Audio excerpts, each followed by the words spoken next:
Welcome to Casting Friendship Podcast, a Dungeons and Dragons and Feelings podcast. I'm Melanie, And I'm Kara. and together we are KaraMel, and today we are talking about money and Dungeons and Dragons. Ooh.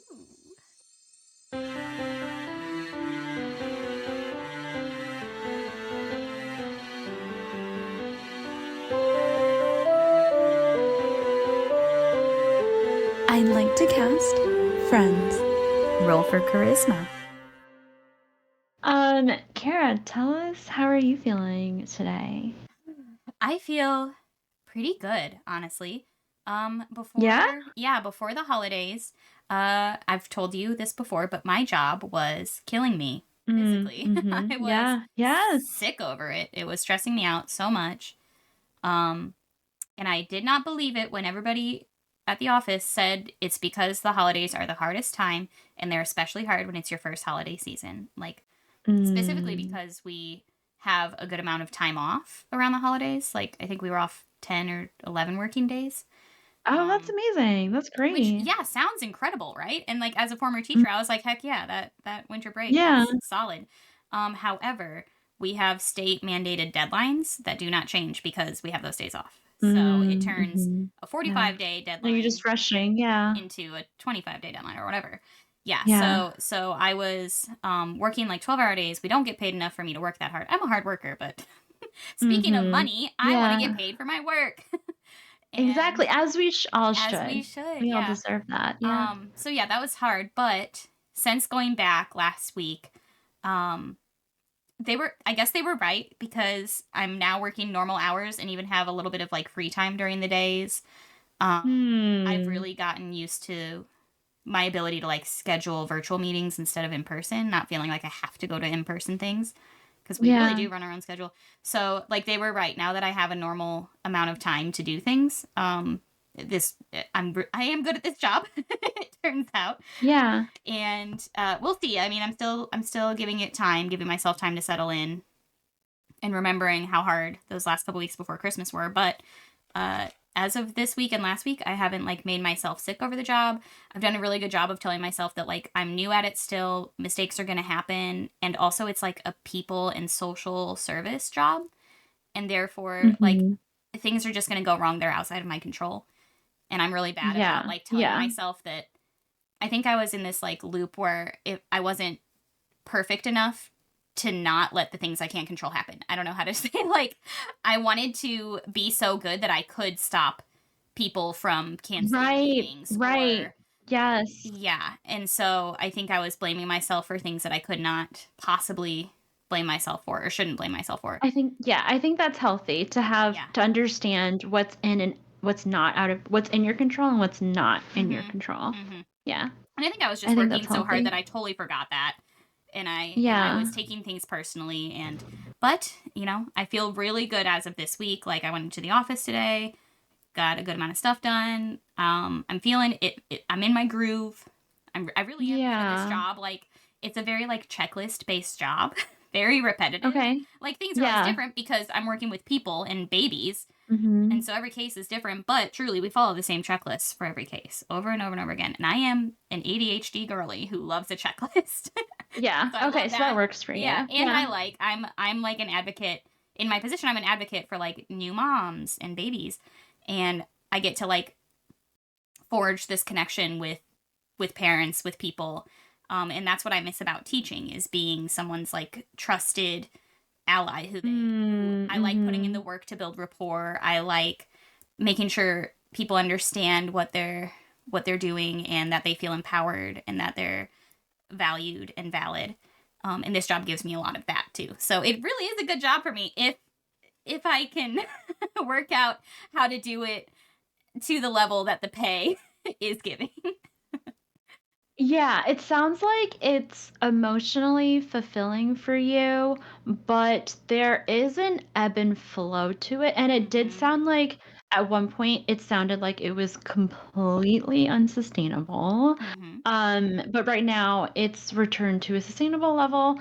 So I think it sounds like you're just feeling out really the workload, because I feel like I think what happens is in these kinds of jobs is a lot of people do feel really passionate about it and they do love the work. And that's also how they squeeze you for more than they're actually compensating you for. So I think that's just something to be aware of is I think it's really easy to get Yes. taken advantage of because you're like, "Oh, I love this job and I love helping people." Yeah. But in Yeah. reality, I am 30 years old, 10 years into this career, and I know my worth. So yes, you're very right. Exactly. You're very correct. Yeah. And I am not someone who, for years now, I haven't been someone who's very willing to do everything for nothing.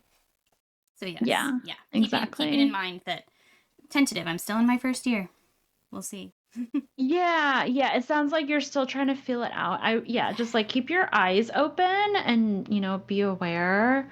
And, I'm glad things are not as crazy as they were. Thank you. Um, Yeah. Overall, that's so why I'm yeah. happy. I'm no longer drowning actively. Yeah, just hearing about it makes me feel like protective of you. So I'm like, ooh, I'm happy that it's better, but I'm still very suspicious. Yeah, you don't want me to be. Yeah, you will not let me be abused, and I love you for that.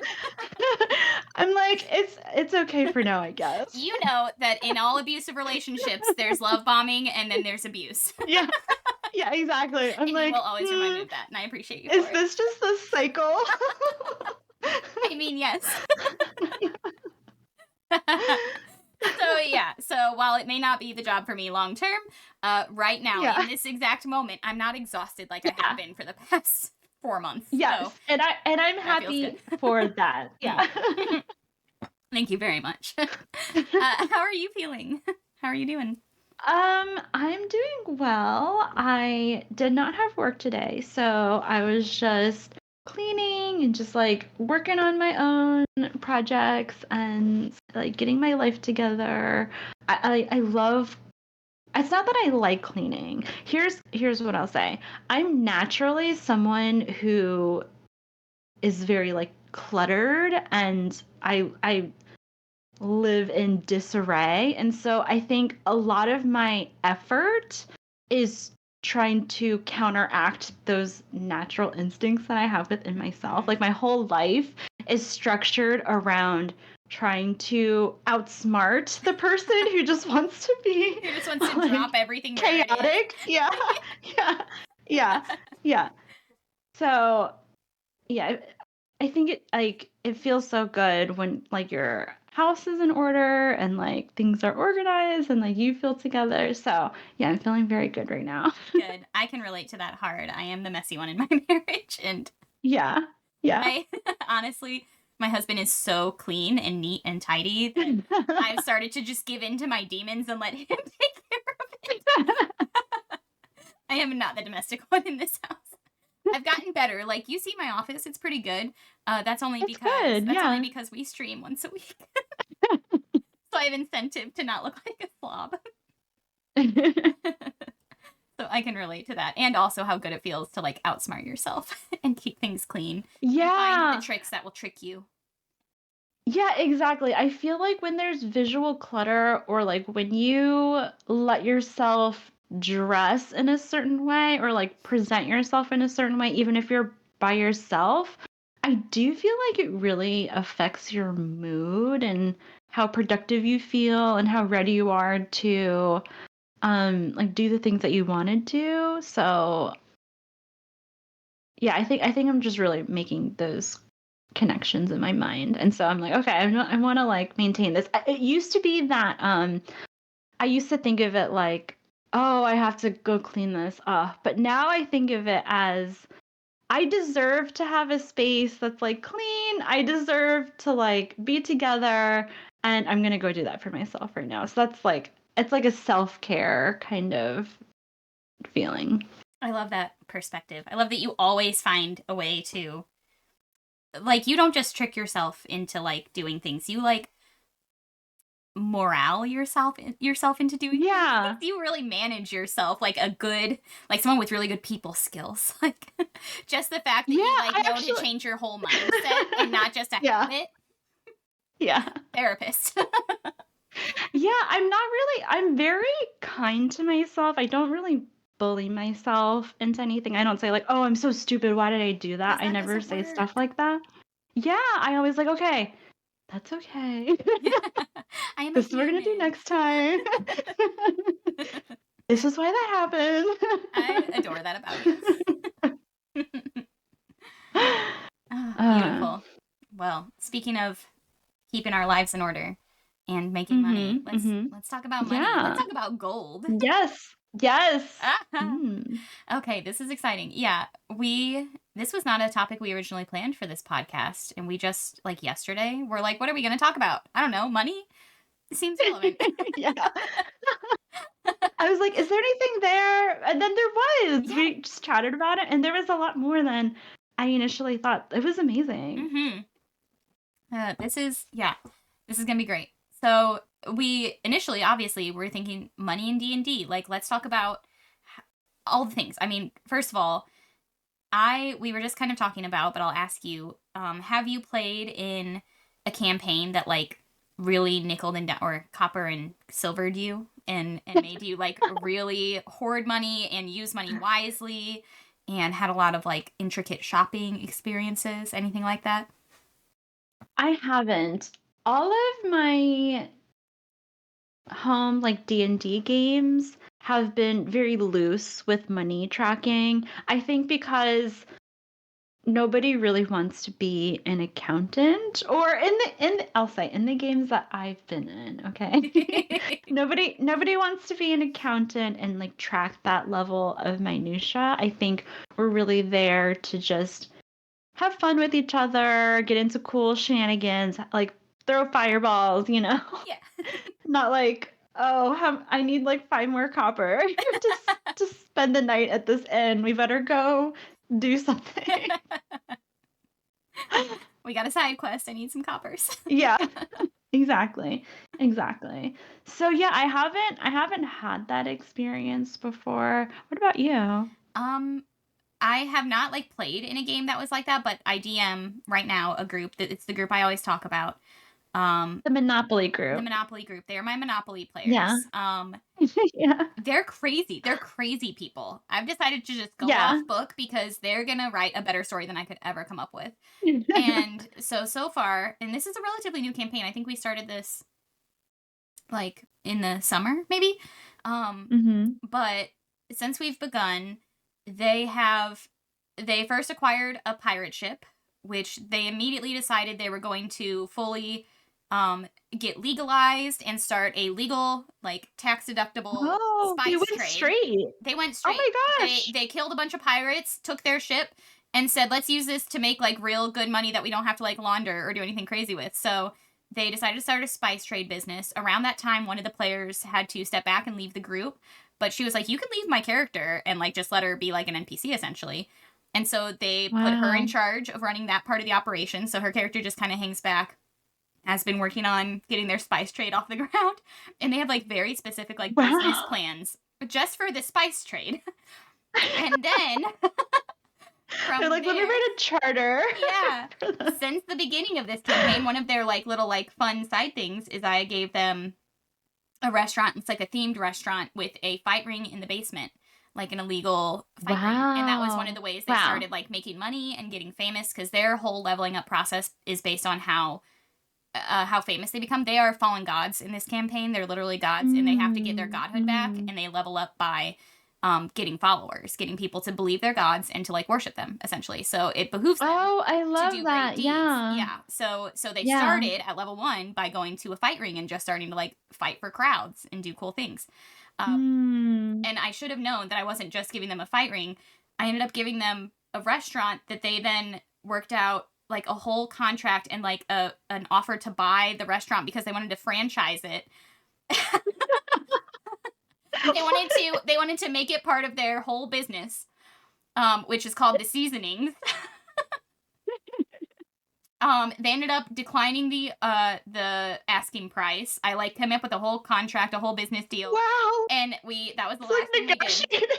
That was the last thing we did. We had a whole session where they negotiated with the owners of the restaurant, and they declined actually buying it outright, but they have negotiated a contract where they are like essentially like marketers and franchisees. So they're going to take the spice rack, which is their ship, and That's so they want to funny. start traveling. So every city they go to, they're going to set up a franchise of the Dark Horse, the restaurant, the fight ring. And Okay. they'll perform to get crowds in, and they'll get one off the ground, and they get to keep a certain percentage of the profits of every franchise that they set up. Okay, I have a crazy. question. They're crazy. I have a question because this is interesting. So they had a pirate ship, which is an illegal business, and they turned that legal. And then they start a fight ring, which is illegal. Yeah. So it's not it's not about going straight, it's about money? Yeah, it's Is about that what it making is? money. Yeah. Okay. Because Okay. like the one time that I let them find a black market to shop, because they're also Yeah. big shoppers, they're always asking like what magic items are around. Yeah. I gave them a black market, and as I was describing some of the items they found, which I'm just trying to come up with off the top of my head because I did not expect them to shop this episode, but we spent that whole session just shopping. So I'm just making up magic items off the top of my head, and one of them, lo and behold, is creating a whole spreadsheet. And she's highlighting goodness, like is so who funny. wants what and who's gonna pay for what, and how they can like go get some money, like get out a loan to go get this specific item from the black market. Like they're crazy. I can never predict what the heck they're gonna do. They're like the best D&D group. They compare to you guys, honestly. They are so fun to play with. They're so creative. They're just creative in a very different way than you all are. They're business savvy. This is all about so money. funny to me. Yeah, and they all got to start with like a magic item, which I was really terrible at balancing. So every combat encounter I have to make like impossible. I have to make it so deadly for a group twice their power, and they still will find a way to outsmart it. Like one of them uses rope trick right now, which is where you can like hide in like an alternate dimension, but you can pop out and like do things and then pop back in and you're safe. Yeah, you're literally, it's like a rope that just hangs there in space, and you can like pop out of it, do some shit, and then pop back in. It's like a little curtain. Yeah, it's like a little curtain. So now I have to figure out how to like stop them from all just hiding in a pocket dimension and popping out to cast spells, taking no damage. They find a way. They like plan between sessions. It's really, that's incredible. So funny. They're like, let's come with our counter offer. Yeah. Where normally I'm making maps, I have to make business proposals. Business plans. Yeah. And I literally like worked out like, okay, if they buy the restaurant, how much are they gonna have to pay in taxes? Because they're gonna ask. It's bonkers. So funny. Oh my gosh. Okay, I have another random question. Have you ever read the book, what is it, American Gods? No. By Neil Gaiman? Oh, because it has like a very... show now? Is it? I don't know. I feel like that's the name of that TV show where they're like Greek gods, but it's like set in like modern New York or something. I don't know. Maybe I'm crazy. I think that must be it, because that sounds that's like the same vibe. Okay. But yeah, it's very similar to what you're describing, where they're like gods, but they've been forgotten, and they need like followers to like gain power. Oh, maybe I was inspired by Neil Gaiman and I didn't know. No, I've never read that book. Never even heard of it. Oh my gosh, that's so funny. I love that. Okay, perfect. Yeah. So it's a very fun campaign. It's gone way off course. They at this point, the last session, I was just like, you know what? I've never had a group who wanted to play like just kind of open world. So I was like, we'll keep the story going. I have this story written with a big bad. It was my like Frankenstein group where I was half basing it on a certain like adventure module and half homebrewing it. And I was like, we can still use the story of the homebrew module, but you guys don't have to feel like you have to pursue that to level up. Like let's go off book here and let you guys build the world that you want to build. And so it's one of my more like free flowing groups too. I'm really letting them take the reins, which is not something I've done before. Yeah.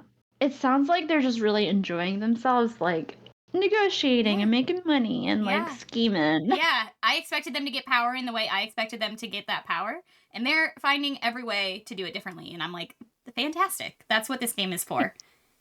You know what might be interesting for your group? So back in the day, for like old school Dungeons and Dragons campaigns, gold was actually the way that you leveled up. So maybe you could use that as like a level up mechanism, but you already have followers, so maybe... it works it can work the same. Like if we say the power and wealth are hand in hand, which they Yeah, are. yeah. Yeah. Mm-hmm, And like truly, mm-hmm. that's their Yeah. motivation. Like I say, their motivation is getting money. Their motivation is like becoming famous, It's essentially, power. Yeah, and yeah. having a bunch of franchises that they're in charge of, like being able to fight in a fight ring for crowds every night, in different cities, and get bigger and bigger arenas to fight in. Like that's all doing the same thing. And if money is the way to do that, then more power to them. Good for them for like outwitting me. And that way I didn't expect them to buy their way into fame, but they're doing it. Yeah, It I'm ain't like, that should real. we get it?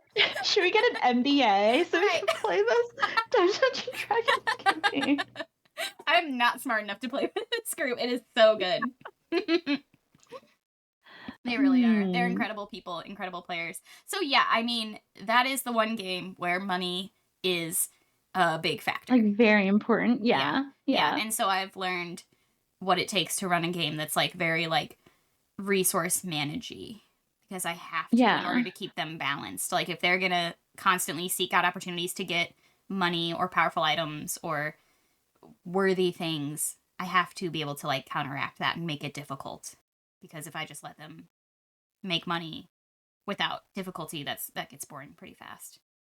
Yeah, I do have a question. Like, do they ever are they ever like corrupt? Like, do they make like corrupt Oh yeah.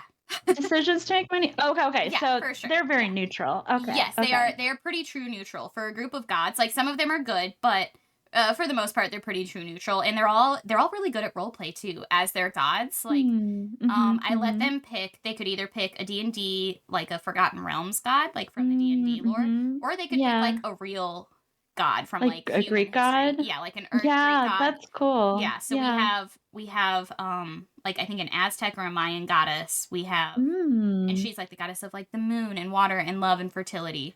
And so she's always like I gave her a flute of love in one of our recent encounters, and that was just one of the things I lifted off, I think in the black market, that I was just like, yes, it's an old flute. And she's like, can I like do detect magic or something? And I was like, it's the flute of love. And then I had to homebrew it and figure out how that actually works. So it's essentially a flute that when she plays it, any human or any like humanoid that can hear it has to roll a save. Otherwise, they are charmed by her for 7 days. Ooh, wow, 7 days. But there is also a 10% chance or a 20% chance or some percent chance, I don't remember it off the top of my head, that they will be obsessed with her and become dangerous stalkers forever, permanently. Rest of their life? For the rest of their life. Oh no! So that's like, bad for her and them, though. Exactly. That sucks for everyone involved. Because she's also like she's a goddess who, like, you know, if you love her or if you're a loving person, like she will do anything to protect you. Like every time something dies that she charmed, she like goes into mourning. Like she has all kinds of boyfriends and girlfriends at this point. But I know that she won't actively try and harm the people who are trying to like kill her because they love her too much. So it's this like give and take. And so she has that. We have the god of knowledge, of course. He's the lawyer in the group. Yes. He's the one who really comes up Is he writing all the contracts? He's the one who's like checking the contracts. He's married in real life. He's married to the CFO of a major university. And together those two are dangerous. This is real knowledge. They're dangerous, yeah. And he's the one who like manages to outsmart me. And luckily he's kind enough to be like, I think you overpowered this weapon. I'm like, yeah, thanks, I did. Because he doesn't have to do that, and he could outsmart me in 1,000 ways. So yeah, they're very neutral. Like they do what their god would do, knowing their god has no concept of like human reality or like humanoid, earthly, mortal reality. So it's very fun to play with. And like they have to convince people, first of all, that they're gods, even though they are living lives as mortals now. And that's very funny for them to be like, we're gods, check it out. And then they do like a cantrip. Trust me. People are like, that's just dancing lights. What else you got? Cool, you're a god. So they're, yeah. Oh my gosh. A good group. Yeah. So I want to know what happens with these like franchises. I'm like invested in this story now. I'll definitely keep you updated. Yeah, but that's the group where I have to like really manage my own, what resources I give them. Yeah, it feels like it's interesting. Yeah, they get a level of enjoyment out of it that I've never seen before, so it's so funny to me to hear about those. One of the players, one of my friends, they were in the middle of talking about like what they wanted to do next, and they're like, let's go do some side quests and like get more popular essentially. And one of them was like, I don't really want to do side quests. I just want to fight. I just want to do combat. And they were like, okay, let's go find a fight. So they went back to the fight ring. Brawl. They went back to the fight ring and did a fight. I just want to destroy something beautiful. Yes. That's them. They're incredible. They're great. Yeah, so they do a lot of shopping. They do, and boy, do they make me like really plan ahead for like what stores are in what city. Yeah. Oh my gosh. I have some ideas for your franchises later. Please. I should put you in contact with them. Yeah. I'll DM you. I have some ideas. Yeah. Fantastic. Yeah, so I'm used to playing in groups that do not care too much about like the minutia of money and spending money.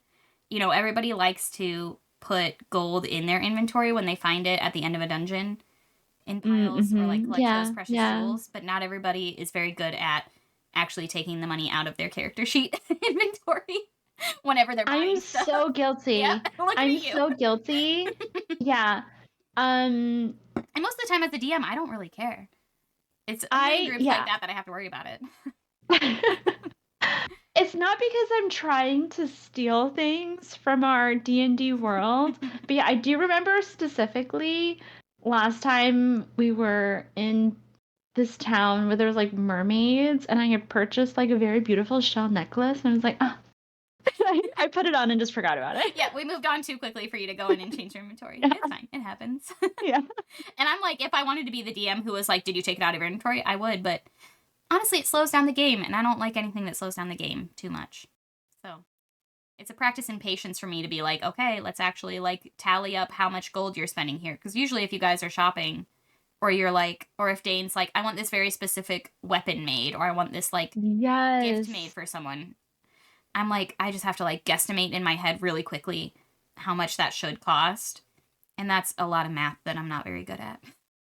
Yeah, I do think that okay, I'm not trying to excuse myself, okay? I would just say, okay, in the spectrum of like keeping track of gold, I feel like on one side is just like vanity items, right? Versus like spending money for like a resource that you can actually use in like a spell or a combat where it actually might make a difference in certain like encounters. So I do think there's a spectrum of like what's worth keeping track of.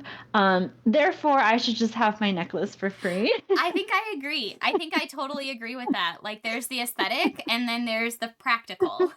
And for the aesthetic, exactly. I'm like, yeah, it doesn't cost a thing. But I feel like there's a really blurry line in our campaign, I feel like, because I feel like for Seraphina, things like gems are just aesthetics. It's just like I put this on. But for Maraway, he's actually collecting them for something real. Like there's obviously some storyline happening with these gems, and he's tracking them for real. Yeah. I just, like, on that topic, I just had Dane message me a couple days ago asking, like, hey, you know how we had this whole conversation? He had purchased a bunch of specific things that are, like, functional. They don't appear to be, but they are functional, and they are, like, spell components. And he was like, and you guys have reached the level, like, literally reached the level in the game where spell components start to get a little expensive for, like, the more powerful spells. Which is kind of, in some of the mechanics, like, the only way to really, like, make sure you guys aren't overpowered is making sure that you can only cast a spell so many times with money. Yeah. That you can't just, like, long rest and get that spell back, that you have to literally buy the thing to cast the spell. And that's not something I've done. Like, frankly, that's not something I've done in other campaigns, is, like, resource management and, like, spell component management and purchasing. Or, like, the nitty-gritty of, like, collecting resources for spells. Yeah. But he brought that up. He was like, so I did this, and it's for a new spell that I have, and we're just kind of getting to the point where I don't feel like I want Killian to have to spend a bunch of gold or, like, put in the time and the effort to say he collected these things for this powerful spell. and then Mm-hmm. have someone else just be able to cast the same powerful spell all the time, regardless, just because they didn't. Right. And That so he was seems essentially asking me, unbalanced. yeah. So he Yeah. was essentially asking me, like, how can we make sure that for the whole party the same rule goes?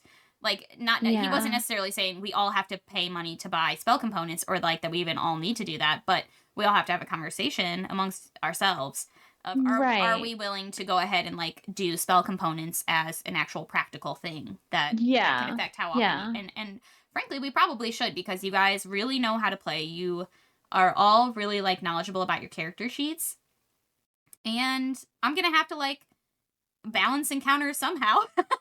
Right? Yeah. Like, I agree. Yeah. yeah, and there is a lot to say for like that spellcasters, especially at the higher levels, are just so much stronger and can do so much more damage than the martial classes. And so I want like Robin, and I want, do we even have another martial class that's strictly martial besides Bula? I don't think we do. That's strictly martial? I don't think so. I don't think so either. Yeah. And so do I really want to leave Robin behind, Bula behind, by letting you all get these really big powerful spells that you can just use all the time, while she's only able to do, you know, there's a certain ceiling that you hit as a barbarian or as a fighter. Yeah, I think it's a question we should ask the group and like make an active decision on. And yeah, I think that makes sense, because then we'll just be spending like crazy amounts of money every time. Yeah, yeah. Like it's nothing. Yeah. And I think if I get creative, like I know there's easy ways to do it. Like I can just say like, this is going to be like a pretty recurrent expense if this is a spell you want to be able to use consistently, or like you can, in any given city, you can buy X amount of this component. Therefore, like, it's not going to be per long rest, it'll be per week of play, or you know what I mean? Like, I think there's a way I can finagle it so that you guys know that you have to spend a little bit of money on a resource, like, over a long term, as opposed to having to constantly ask, can I go to the store and buy this thing? Can I go to the store and buy this thing? Can I go out into the woods and try and collect this thing?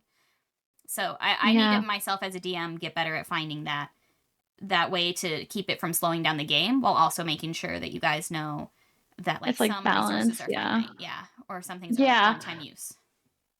I think another thing that's very interesting about our group is that things with everybody still feels pretty new. Like all the characters don't know each other really that well.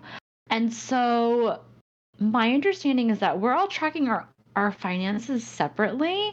I feel like in every D&D campaign, there's usually just one guy who's just like, oh yeah, I'm keeping track of our tab for everybody. You're welcome. That is definitely not happening right now. Yeah, and maybe one of the players should in game like be like, hey guys, we've been doing this way for a while. Maybe we want to franchise and just like say we're all a party and pool our money because we're gonna be together for the long run. So maybe that's a conversation that should happen. Yeah, that'll be interesting. Yeah, that'll be the first step of us being like a real team, is when we combine our finances. It's like in a relationship when you have the combined finances I felt talk. way more married when we combined our bank accounts than when we got married. Yeah, exactly. I feel like that makes a huge difference. Like now it's real. You've invested. Yeah. And we're at the part narratively where you guys have a very common goal. You have your separate goals, your individual kind of quests that you're all on, but you all kind of have a common end point that you want to meet. So it would make sense for you guys to just now realize, like, oh yes, we are going to be spending some time together. Like this is no longer just convenient; it is now purposeful that we are together. Yeah, as a big group. Yeah, that's a good idea. We should have that conversation. I think Dane's probably the best person to track our finances. I think so too. I feel like Killian would be the most responsible with everybody's money. Yeah, exactly. The least like everybody else on pretty shinies. Yeah. Seraphine will be like, "Don't worry about it." As she's wearing her third new dress of the day and going to get her roots touched up. We've got plenty. Don't stress, honey. Yeah, like she'll try to like sell you essential oils. Be like, starts an MLM. I'm on this great new workout protein shake. really increases the duration Do of you, my spells. you want to be your own boss? Work from home. All you need to do is bring 5 people into your downline. Yeah, Oh it my should not be gosh. centered on Athena. I feel like, if not Killian, I feel like Ados would be a little bit more responsible with the cash. Maybe. I agree. If he keeps on keeping on No, with the group. I don't know. I don't know either now that I think about it. No. Like, wait a He minute. could be an alcoholic. I Yeah. don't know. I think maybe Robin. I bet Bula would hold on to that money. I think Bula would be the person to question. Like, I think when someone's like, hey, can I spend this money? She'd be the person to be like, are you sure you need the thing? You know, my auntie said that if you don't got what you need, then you don't need what you got. Yeah. I feel like it would be, I think if it was Bula, it would be hard to buy things, but you would be able to save up pretty quickly. We would have so much money, and at the end of the campaign, we haven't purchased anything. We just have tons of money. I would have to make you guys open a bank account because your bags would get too heavy. Too full of gold. That does happen, though. We do hoard things. Yeah, weight management. God, that's something I also haven't done in any of my campaigns, is making people have, like, the encumbrance or weight management. Mm-hmm. Yeah. It helps that Bula bought herself a bag of holding, and now Marway has a tiny little pouch of holding. Yeah, perfect. Yeah, so that helps a little bit, and you guys have Mjolnir now. That's a pack horse, baby. That's true. Yeah, but there will come a point where you guys are like, can we steal this massive 12-foot tall statue? And I'm gonna be like, can you?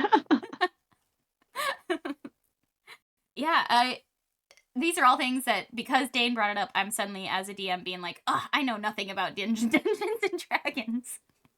I'm just a dummy. Yeah, they give so much detail about like how are your daily expenses, like depending on how wealthy you are, and you can definitely tell they wanted that grind to be in there. Yeah. I've just never experienced where like, oh yeah, you need to pay your rent, so you gotta do the thing. Yeah. I think that is something I have in the past. Like, if I have a party who constantly wants to stay at the nicest place in town, I'm like, you can't afford it, babes. Like, look at your purses. Exactly. And when you can, I'll let you. That is, housing is, I think, something. Doesn't help that my Monopoly party, they have 2 houses. In the same city. You're charging rent if you pass by. They're going to turn them into Airbnbs. They didn't plan on that, but I bet they will. Ian's going to listen to this episode and be like, that's genius.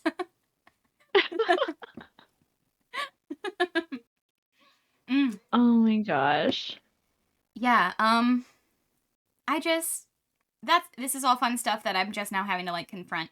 And I find myself, for the first time in years, going back to, like, the DM guide and, like, just the basic rules book.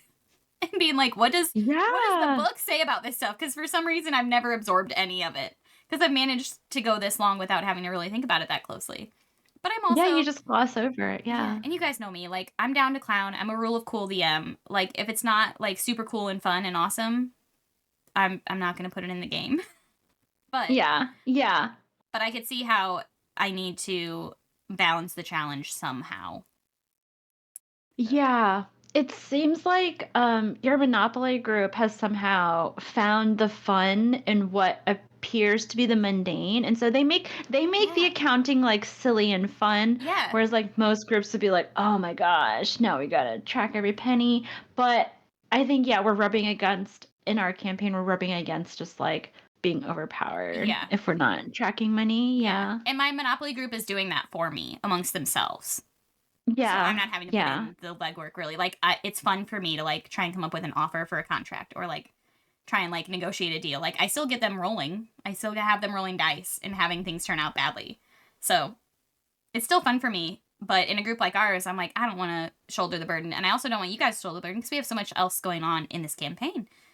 We have a very emotionally deep and story and lore heavy campaign with a lot of world building that you guys have yet to discover, and I don't want to bog that down with just like basic currency stuff.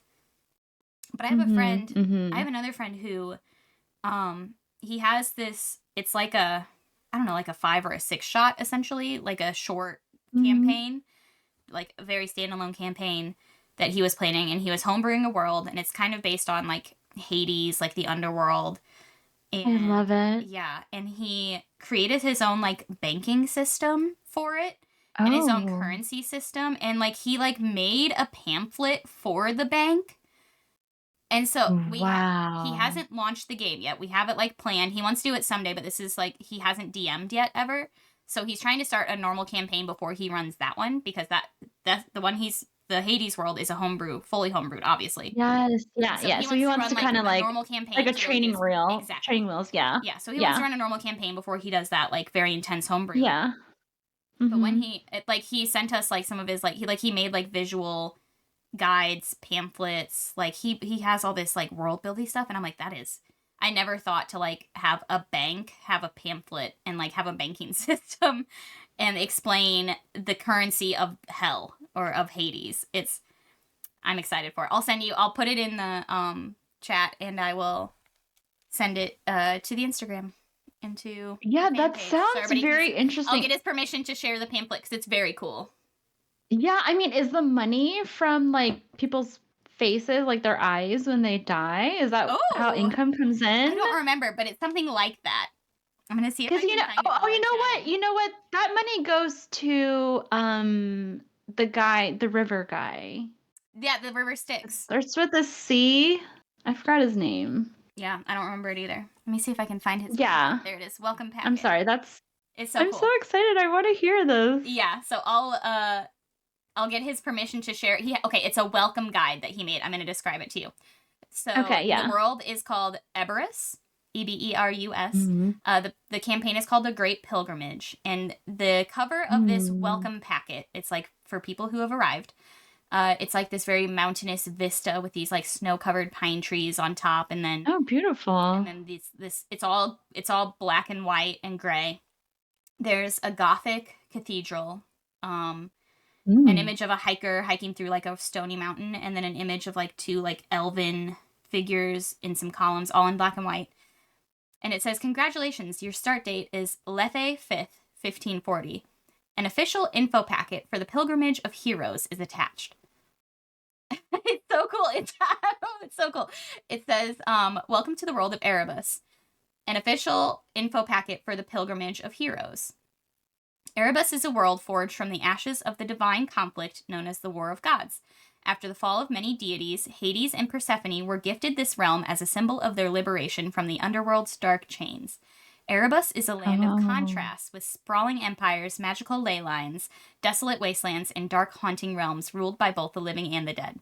It is a world where the boundaries between life and death blur, and the destinies of its inhabitants are shaped by forces far greater than themselves."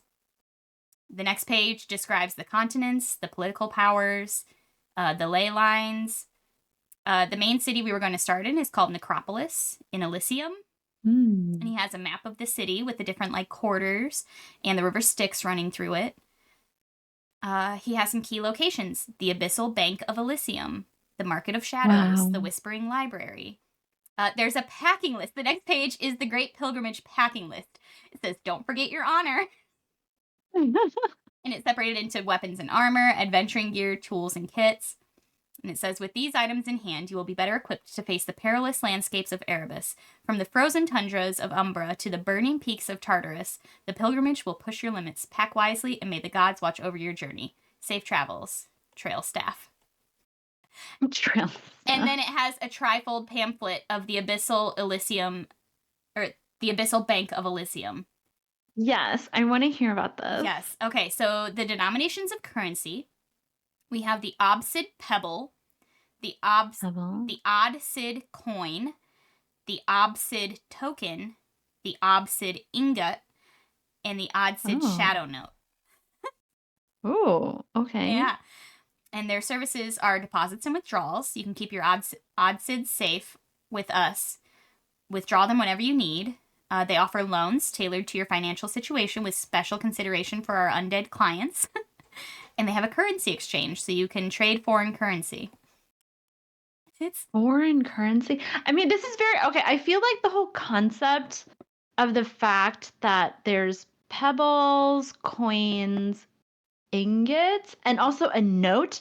Okay, here's what's most interesting about the note is that, I mean, that's the only one that's not like a material, right? So it's like, is that backed by ingots and pebbles? And you know what I mean? Yeah, like, and it, by the language, it sounds like obsidian is essentially like the precious metal or like the precious material.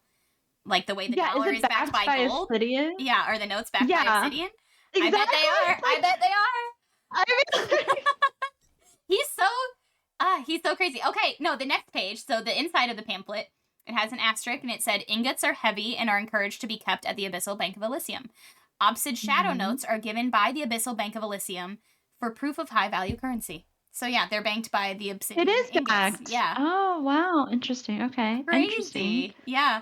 So he did this all is this. Kind of advanced, yeah. It is, yeah. He did all this like as like the starting point of his campaign. I'm like, I can't wait to play through this. There's a couple more pages. I will get his permission. I'll share this on our Instagram if he's okay with it. I hope he's okay with me reading all this out loud on the campaign. I'm sure he will. Yeah, we're about to like cut all of this. He's gonna be like, how dare you? No, he's gonna be like, oh my god, because he listens. Hi, Skylar. You're incredible. I'm so excited to play in your campaign. I have so many questions, Skylar. What do you have planned with this very in-depth outline of your currency system? Yeah. I want to know that too.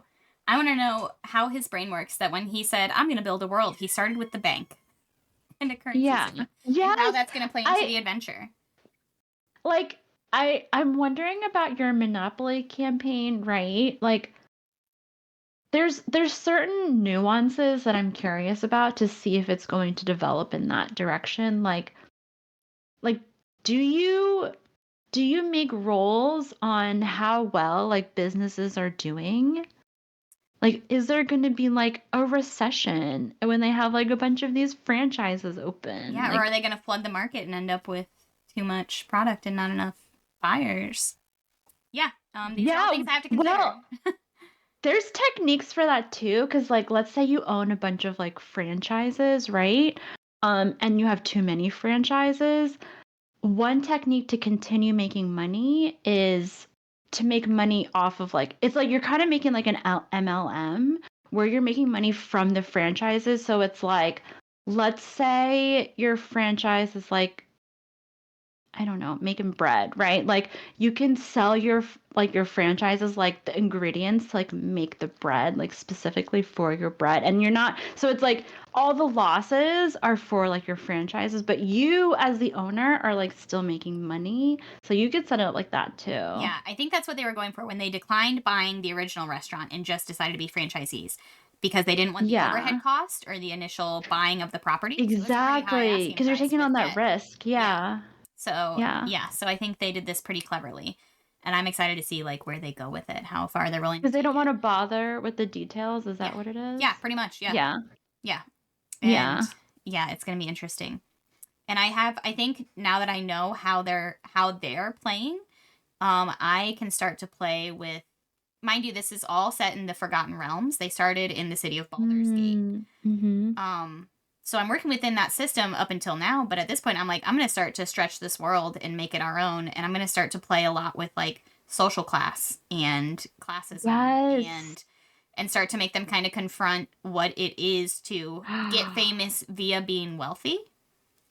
Yes, as I was going to say, like, are they going to they're going to get like a bad rep for like being corrupt? Yeah, or like monopolizing on a market, or we'll see. I don't know how they're going to play it. Yeah, maybe they'll be really like wise business owners, and maybe they'll really just use it to, get their names out there, but be kind of shadow owners. Or maybe they'll stop like pursuing getting rich if the world starts to kind of like have some backlash and say like, yeah, you're like famous. Turn on them. Yeah, you're famous, but that doesn't mean they're going to worship you, which is what you need. They literally need people to worship them as gods, not just know of them.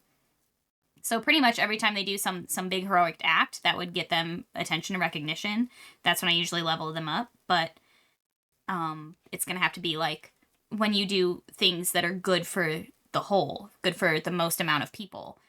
Yeah. So I think we're gonna have some like grappling with good and evil and their alignment and what they're willing to sacrifice for the good of humanity, the way a god should.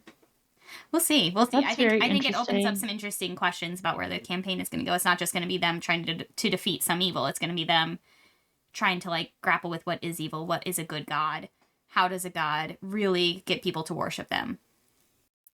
I feel like it's dependent on like the culture of the people, right? Because like I feel like in America, I feel like the more money you have, the more people worship you. Yeah, let's Like look at the last election. even if you're real shady.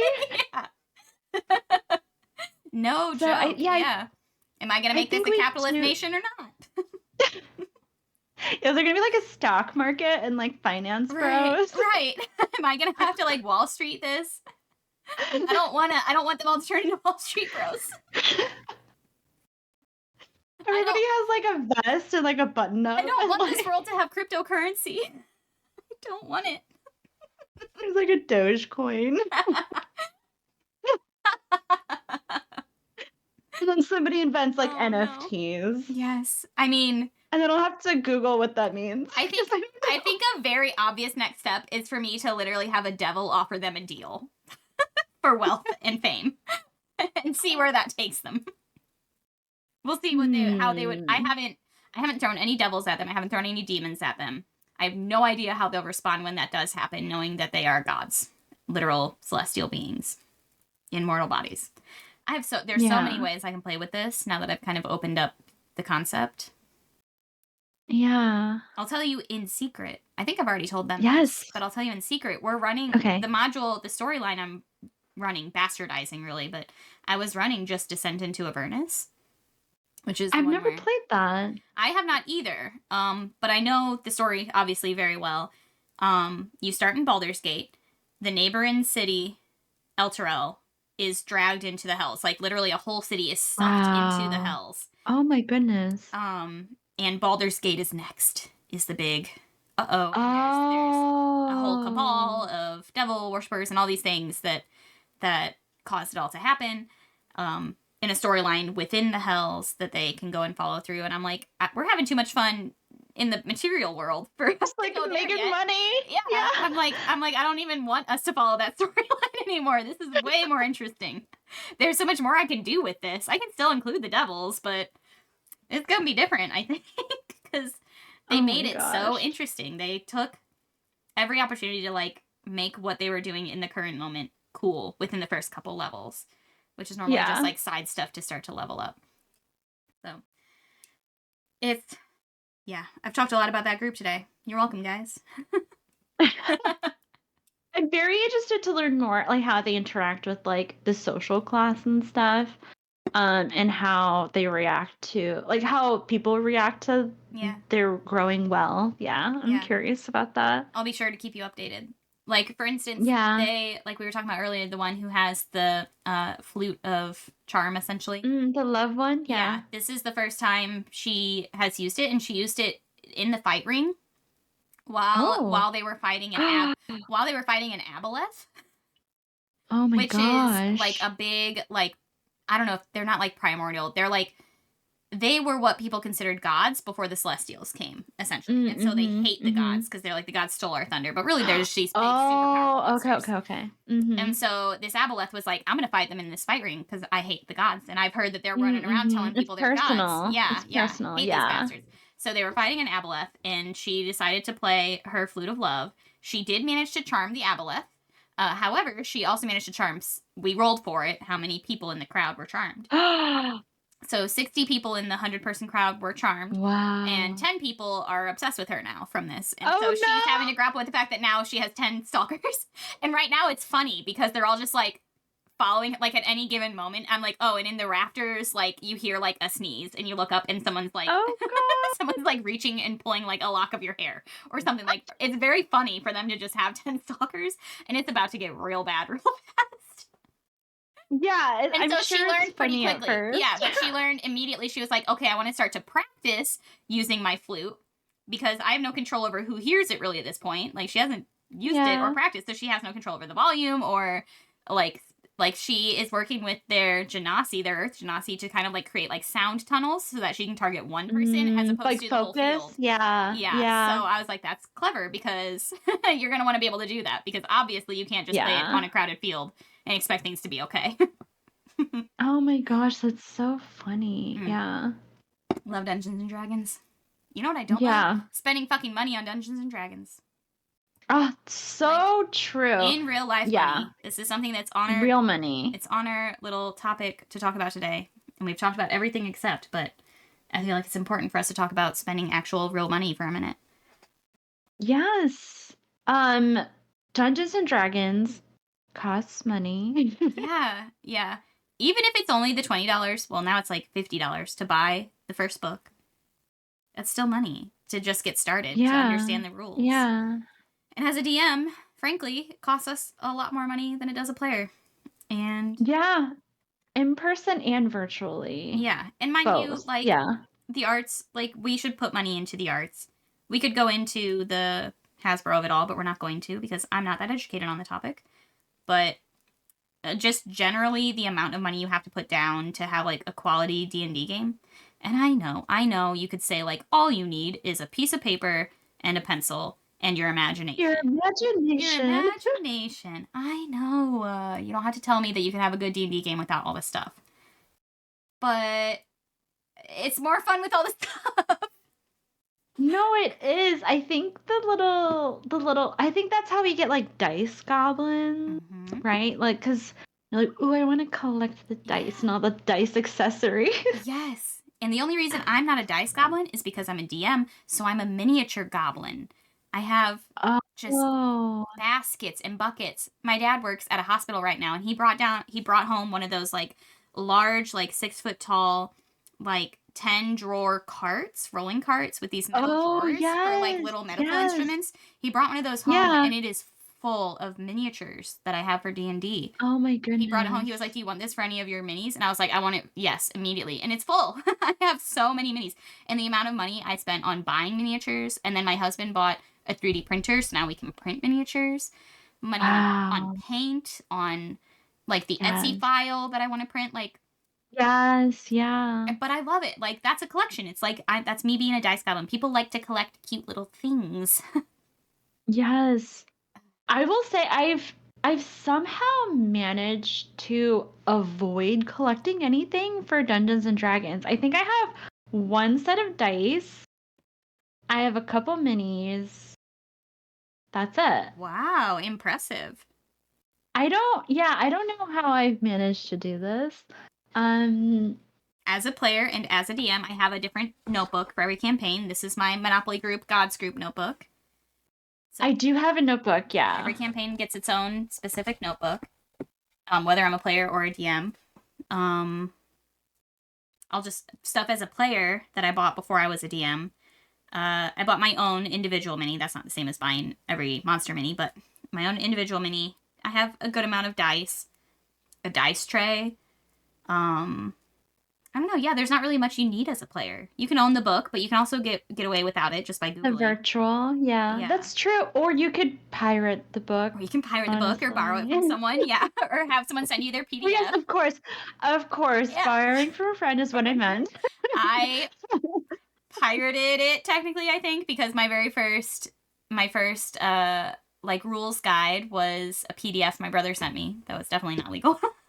Or definitely not, like, paid for. My friend also sent me a file, and I was like, thank you. That's so kind of you. Yes. Very kind. And I'm not going to say I don't do that for friends now with all my books I have. Yeah, exactly. Yeah. We would never. Please don't sue us. No. I've put so much money into this damn game. It's really fun. And there is a big difference between, I think, buying for an in-person game and for a virtual game. I think I've actually spent more on virtual playing than I have on, like, real life, which is crazy because real life has physical things that I get. Like, I have, like, the condition rings, like, the different, like, size rings for spells. That's so amazing. Yeah. Yeah, I have this really sick map set that they're like these big roll up, like they're essentially like laminated, like really thick paper, but each side is a different like kind of terrain. Like there's a sand one, a grass one, a water one. Oh my And then gosh. they came with all these, like, I bought like multiple like kits of these little, I had to cut out individual little like pieces, just little cardboard pieces, but like terrain pieces. You can lay it on top. So I can lay them on top. That's and awesome. I have all those. I have like risers for like aerial combat, for like if I have a dragon, they can fly. I have a set of those. I have a lot of physical D&D stuff, so my home games are really sick. And we didn't buy this, but I use a whole TV. We just it's an older, like, flat screen TV, like with the plexiglass front. As like a map? As a map, yeah. So now I just plug that into my computer, and that's where I project my maps now. So I've stopped drawing maps for my in-person games. Yeah. Just for time's sake. But back when I was drawing maps, I just bought Christmas wrapping paper or birthday wrapping paper that has the 1-inch grid on the back. Perfect. The grid, yeah. Yeah. Super cheap way to do maps. But, like, saying all that, like, I did buy a lot of physical map stuff, but I've still spent more on subscriptions, virtual tabletops, digital books, music.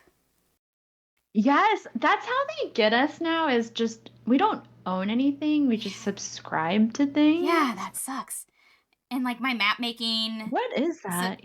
Incarnate? Yeah. Like, shout out to all these things that exist. I'm glad they exist. They make playing online way more fun and feasible, but, like, so much money. And I don't own anything. If I let the subscription end, I lose all my stuff that I've made over the years. I lose all my art. What I do That is crazy to think about, yeah. What I do like about things like Incarnate, which is where I make my maps, it's also a map sharing platform, so that you can freely share your map and let other people clone it and edit it, so that it's like accessible. I played around with it, Yeah, so that's fun. Like, a lot of the time, if I usually start by searching to see if someone else has made a map similar to what I'm looking for, and then I clone and edit it if they allow that permission. And I like that you can say whether people are allowed to change it or not. Like, you can either put it up there for people to just download as it is, or you can make it editable so they can make it personalized and change it. So I like that. Yes. For just, like, as an artist, as a person who puts time into their maps, I'm like, I like to be able to say, like, no, this is the map, it's specific, this is how I meant it to look. Or to be able to say, like, yeah, go nuts, change it up. But here's bare bones for you. So that's cool. Yeah, that's really cool. For a very it's like you can share your work, and your progress. For a very brief minute, I tried selling maps on a couple different sites, like virtual maps. Wow. It never went. I can see that your maps are very good. They're good, right? Yeah. I'm very proud of one. I started a Spelljammer campaign. We've only done one episode, but we streamed it for that one episode. Yes, but I do remember this. Yeah, it's a Spelljammer campaign, but I'm making it like a space western. And so the first combat was on a train. It was on top of a space train, essentially. So the map was made to look like a space train, but I was actually using a zoomed in version of just like little like crates. That's so clever. That's so clever. So it's fun as an artist to like make maps. That's like very fun to do virtually and in person, but I pay so much money to do it. But now that we're like sufficiently off topic, which feels like exactly where we always end up. Speaking of all these things with money, how do you think after all this conversation, you will change how Serafina like encounters money? Like maybe not so much like, will she start to track her money? Who knows? But like, do you think Serafina will start to kind of play with the idea of the fact that her and like Eidos specifically come from money? Will we start to see that come through your character? I think the way that Serafina and Eidos are kind of like navigating are that they don't specifically have money in their pockets. They don't have the obsidian in their coin purse, right? Mm-hmm. Right? Like, but I think the way that she's been navigating is, or the times that she's exerted her influence, it's with like her reputation or like her family's like, just charge it to their account, like that kind of thing, right? Like she doesn't have actual coins. So I think she leans on that a lot. But, the question that Dane brought up with Killian and like his spells, I mean, like Serafina is a spellcaster, Eidos is also a spellcaster. I think I think it does make sense that they start to track that a little bit closer. So yeah, I do feel like restraints need to be put on before we just start throwing like diamond expensive spells out every other day. Yeah, and I think a good way to do that is what you brought up, like crowdsourcing it, putting it on the whole party, having a treasurer, making it a group effort as opposed to only the people who need diamond level spells. I think that can help us balance it and really make sure it doesn't bog down the gameplay too. I think that makes sense. Yeah. So we all need to combine our finances and make that really big relationship step. Yeah. Or combine our finances. Yeah. It's risky, but we all just want a partner in life and in capitalism. Yeah.